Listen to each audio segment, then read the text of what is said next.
German rocket scientist who was brought to the United States right after World War II to make sure that his knowledge didn't get into the hands of the Soviets. And he said first it's going to be the communists, then it's going to be the terrorists, and then it's going to be extraterrestrials. Well, this is what's happening. There's no question there's a government cover-up. The question, of course, is why? When I worked here, the Hagen Planetarium, like 30 years ago, I worked with a brilliant woman named Dr. Margaret Mead.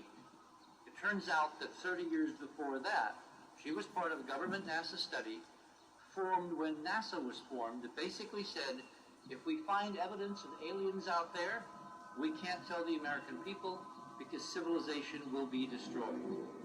It's too bad I didn't know then what I know now. About 90% of the human beings on this planet are asleep. They have no idea what's going on in the real world. They live in a little illusional world of their own. And the greatest story in human history is unfolding around them, and they haven't a clue. Governments frequently interfere in the process of perception. They distort the lens. They do it through various techniques. Certainly propaganda is well known, where they put out direct false information in the media and what have you to give a false perception of events, of history, of what's going on, thus corrupting the worldview of their citizens. The UFO ET issue is, in fact, an example. The would-be leaders and rulers of this world owe their power to their monopolies over energy, transportation, pharmaceuticals, medicine, etc. They realize that if we understand that there are alternative species out in the universe, then there are alternative energy sources, transportation sources, and it might upset their monopolies. The cover-up work like this, we consistently downplay the true extent of both our interest in and involvement with this phenomenon. And we routinely told British Parliament, the media and the public that UFOs were of no defence significance, when all the while, behind closed doors, we were looking at this very seriously. I'm curious like everybody else. I want to know. I mean, the truth needs to come out. If there is really visitation to Earth and there are cosmic cultures coming here, I think I'm just the spokesperson for the average intelligent human being. One of the cases that we feature in our book, in Wonders in the Sky, is an observation by Michelangelo, who saw what he called a luminous sign of 3 luminous objects in the sky that he saw long enough that he could remember them very clearly, and he did a painting of them. If this is really true, if we're having visitations, and they're not only now, they happened in ancient times, and we've had some proof that in ancient times, visitors from ancient cultures have come here, then let's face it, we're going to have to rewrite all of our history.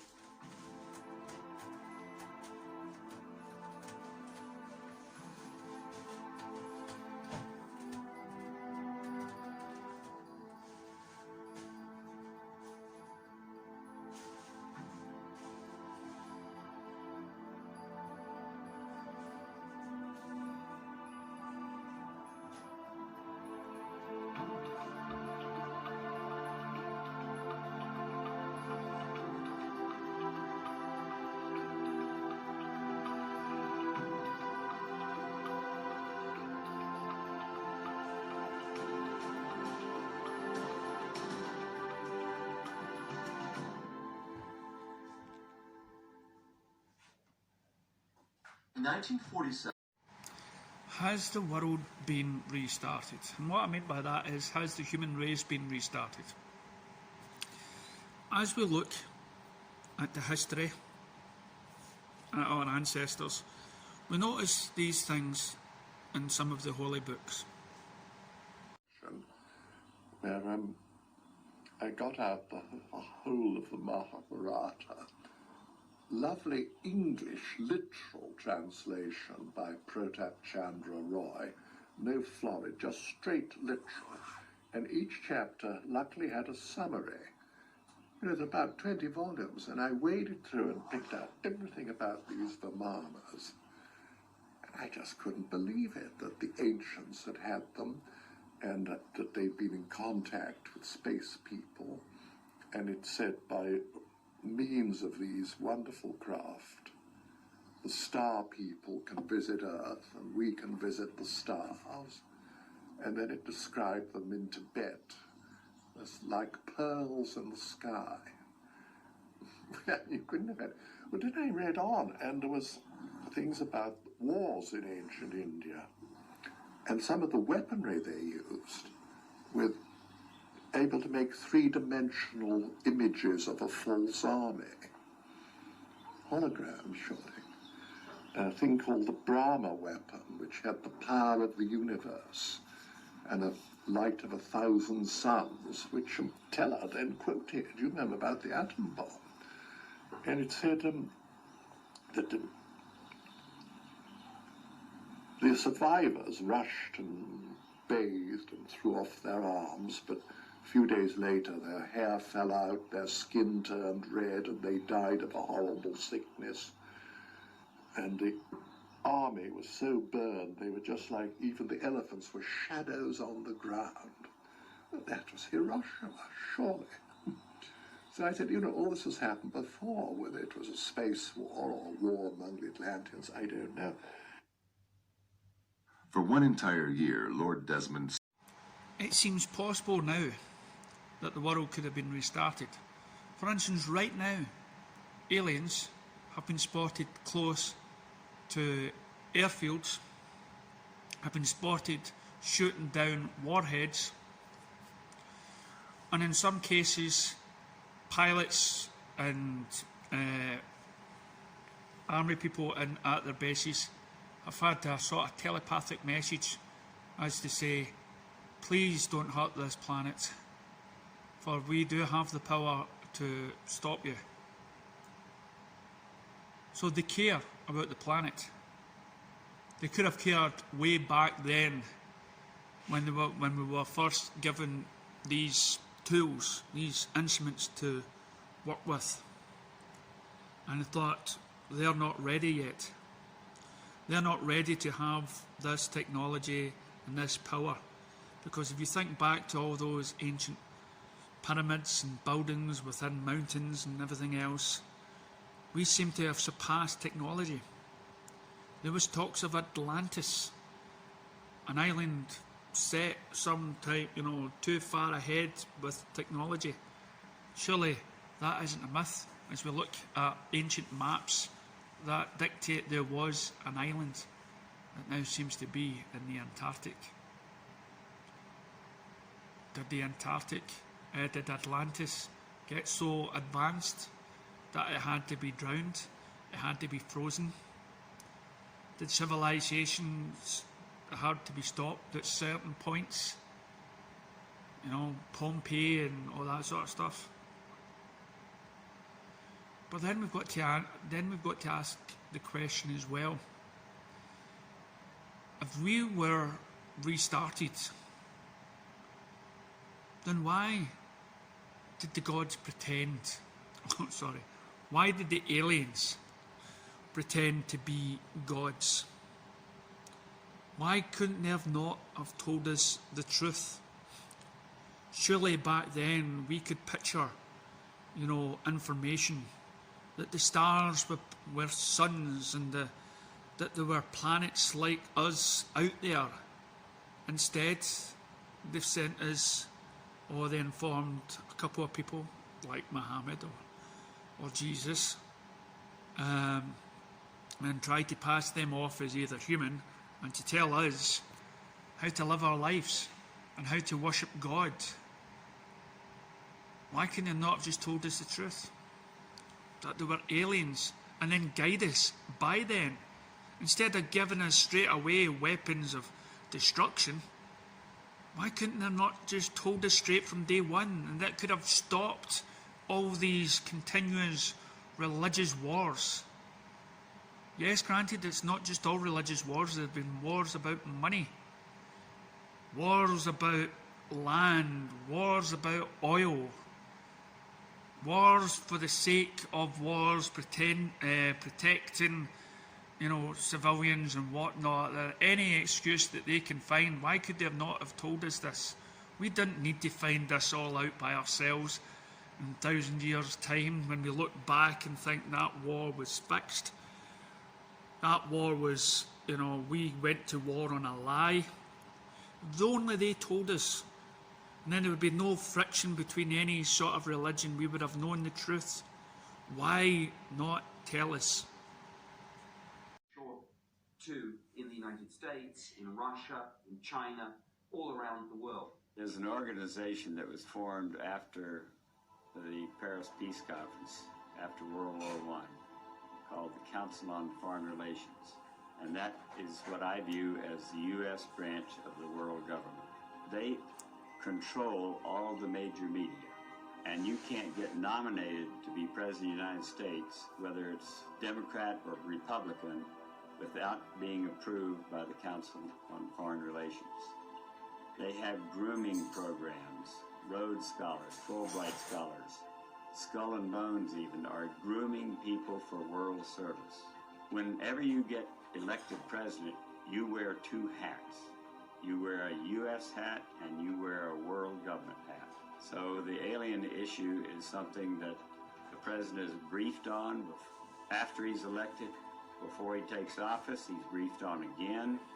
After he takes office, Bill Casey gave Reagan a 1-hour briefing in late January '81, and then Reagan got an all-day briefing by Bill Casey in March of '81.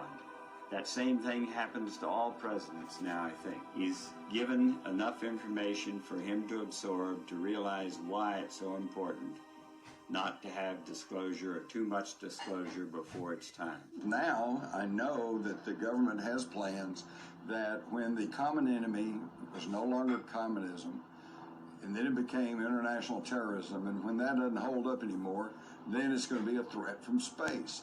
Well, how are you going to make people believe there's a threat from space if nobody believes there's anything intelligent out in space? So now we're being conditioned to the idea that there really is something there. And that's why you see these incremental stories and releases of information in the media, things flying over New York, things flying over Stephenville, Texas. Stephen Hawking comes out and says, yeah, there's probably intelligent life out there. NASA has incrementally told us the moon is a dead airless planet. Oh, well, wait a minute, it's got a little bit of an atmosphere. Oh, wait a minute, it's got a little bit of water. So that's why this idea of maybe just drip feeding the information out there and, surrounding it sometimes with a little bit of X-Files music, a little bit of jokes about little green men and tinfoil hats, is actually the best way to do it. I mean, government is not averse to spin and dirty tricks. We know in 1977 that the United States Congressional Research Service was tasked by the Science and Technology Committee of the United States Congress to undertake a major investigation of the issue of extraterrestrial intelligence and the issue of the UFO phenomena. That this was undertaken directly at the request of President Carter. And that United States government investigation concluded that there were at least from 2 to 6 highly technologically developed intelligent civilizations inside our own galaxy over and above that of our Earth. And that's an official finding of the United States government in 1977 that was submitted to the United States Congress and to the Office of the President of the United States. In one of my last videos, I showed sort of evidence that people like John F. Kennedy and the Pope were approached by somebody that had spoken with people up there, or people that knew people up there, that they were given a book by the people up there. The Pope was given a book by people up there, and in that book it actually said, in the future everything's going to be okay. And then we get something like this. That several, at least, other civilizations, non-human civilizations, exist in our own Milky Way galaxy. And in fact, the United States Congressional Research Service, as pointed out earlier, has concluded that there are at least 2 to 6 other such highly technologically developed civilizations in our own Milky Way galaxy. And it's important to understand that there are 500 trillion galaxies. So the probabilities of our being visited by any number of other civilizations is looming in the immediate future. Indeed, the Vatican in Rome back in November of 2009 held a 5-day conference, and at the end of that conference, discussing the potential contact with an extraterrestrial civilization, the members of the press conference held at the Vatican concluded that it is very possible that we will be confirming the existence of such a civilization within the next very few years. And they have called upon our human family to begin to give very serious consideration to the philosophical and theological implications of our upcoming contact with a non-human extraterrestrial civilization. It is now time for those of us in the world who now come to know that this is true, for us to no longer wait for governments to tell us that it's true, or for major institutional religions to tell us what it is that we're supposed to think about this. The time has come for us as citizens of the world to begin to gather together to discuss not just whether this is true, but the full philosophical and theological implications of the upcoming contact with a non-human, highly developed civilization. Is that what's been in the Catholic Church all along? That's what's been in the Vatican vaults, the truth. It's nothing to do with stigmata. It's nothing to do with, needing a church to go down on your knees. No, maybe the Vatican actually knows the existence of the aliens. And we're now closely getting to the time where some evidence may come about that everything we've been told is a lie. But why haven't they not told us it was a lie? Certain people have been shot for knowing the truth. And other people couldn't handle knowing the truth and they end up killing themselves. How will people react to the truth? The military, I can tell you from the perspective of the recovery teams, there have been people that were in the military that wasn't ready to accept that. And some of them took their lives. There had been a scare. Orson Welles had put on a radio show one Halloween night based on H.G. Wells' War of the Worlds with the Martians invading Syracuse. And it really created a panic. So, there was this fear, I guess, well, if people know what's going on, they will react in an unpredictable way. I know of one incident where a person took an M16 and blew the top of his head off simply because he couldn't cope with the fact that he knew he came into something that was not of this world, that it didn't originate on this planet. He was very religious, and it was, I don't know how to put it, like an assault on everything he believed, everything that he held as being true.